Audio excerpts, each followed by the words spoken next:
Hi Alpha Valley Schools, and welcome back to part 4 of our assembly series on the book An Emotional Menagerie, Feelings from A to Z. Now, you know that the publisher is the School of Life and the illustrator is Rachael Saunders. Okay, so let's dive in to the book today. Now, last week we thought about the emotions of guilt, which was likened to a very sad dog, not like Daisy Dog, and happiness, which was likened to a songbird. And I hope that you found lots of moments of happiness through the last week. But this week we have got 3 more emotions to find out about, okay? And the next letter is I. So can you think of any emotions that begin with the letter I? And as I'm reading, see if you can work out what the animal is. I is for insecurity. If insecurity was an animal, it would wear a plastic cone, avoiding other animals so they don't laugh or groan. Have you ever seen an animal, a dog or maybe a cat, maybe a pet of yours that's had to wear a plastic cone to keep it away from other animals or from itself sometimes? It starts when there's some part of us that we've grown to dislike. When we don't like our hair or clothes or weight or skin or height. You could say we're unconfident, or that you're feeling meek. Where once you felt bold, now you're shy. Where once you felt strong, now weak. Our self-worth's often changeable. It shifts from day to day. It's easy to let doubt creep in and worry have its day. And yet our worth in others' eyes tends to be more stable. Our friends remember our true worth, even when we're unable. To shed our insecurity, hold tight to the above. See yourself through friendly eyes. Remember you are loved. And here's the animal. It's a tricky one to guess, but here's the animal for insecurity.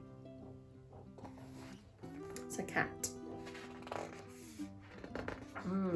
So moving on to J. What emotions can you think of beginning with the letter J? J. J is for jealousy. If jealousy was an animal, it would have emerald scales, a coiled body, a darting tongue, and a twitching pointed tail. Can you visualize what animal that is? It slithers by when others have things we want for ourselves. Fancy shoes, the latest phone, or praise for doing well. It leaves us feeling covetous for things we don't possess and envious that friends or foes seem so unfairly blessed. Jealousy is an ugly beast, and a common one at that. It's natural to look at ourselves and yearn for what we lack, for what we don't have. For jealousy points out for us our own deepest desires, those hidden wants and secret dreams which stoke our jealous fires. Note down what you feel jealous of and use this as a guide to plan the life you'd like to lead, the path you hope to find. So sometimes that emotion of jealousy gives us clues to what it is we're really wanting. And here's the animal. I bet you guessed it. It's a snake. We often think about green for the colour of jealousy, don't we? Okay, K. K is for kindness. I'm sure you're going to guess this creature straight away. If kindness was an animal, it would bumble, bob and buzz, pollinating living things with goodwill as it does. You guessed it. It buzzes by when our eyes spy a person who's in need and wish to give a remedy or kindly words or deeds. We might call it benevolence, altruism, compassion, to treat our fellow creatures in a kindly, loving fashion.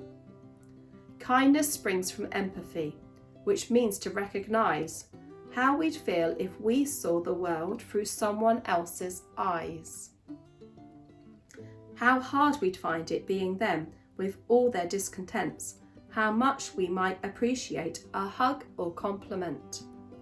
Kindness runs in short supply, at least compared to hate. So spread it when and where you can to help it germinate. And there's the picture for kindness. It's the buzzing bumblebee. I'm sure you guessed it. I really like this verse. I really like the thought about kindness and having empathy and trying to understand things from other people's points of view. And you know, that last verse, I'm going to read it again. Let's see if we can put that in action this week. Kindness runs in short supply, at least compared with hate. So spread it when and where you can to help it germinate. That's your challenge this week, Alpha Valley Schools. Don't forget the competition. We're seeing some entries already. You've still got another week to get those finished and send them into school. Bye for now. Hi Alpha Valley Schools, I hope everyone is well and safe. It's competition time. We are having a whole school competition themed on our book, An Emotional Menagerie. To enter the competition, what you need to do is pick one of the emotions, either from the book or another emotion that you want to think about, and I want you to represent that in your artwork. You are a creative bunch, so I know you can do that. It might be that you choose to represent one of the emotions and draw the animal from the book. You might liken it to another animal. Your picture can be whatever you want it to be. It could be a collage of the things that make you feel one of the emotions in the book, like anger or kindness or happiness. So get creating, get drawing, get painting, whatever you want to do. Send us your photos of your creations when they are done on Tapestry or Dojo, or email them to the office or to myself, or just drop them in next time you are needing to come up to school. We're going to run the competition for 2 weeks. Can't wait to see your creations. If you win the competition, you will be winning your own copy of the book. So you could be the lucky recipient of one of these beautiful books. Bye for now.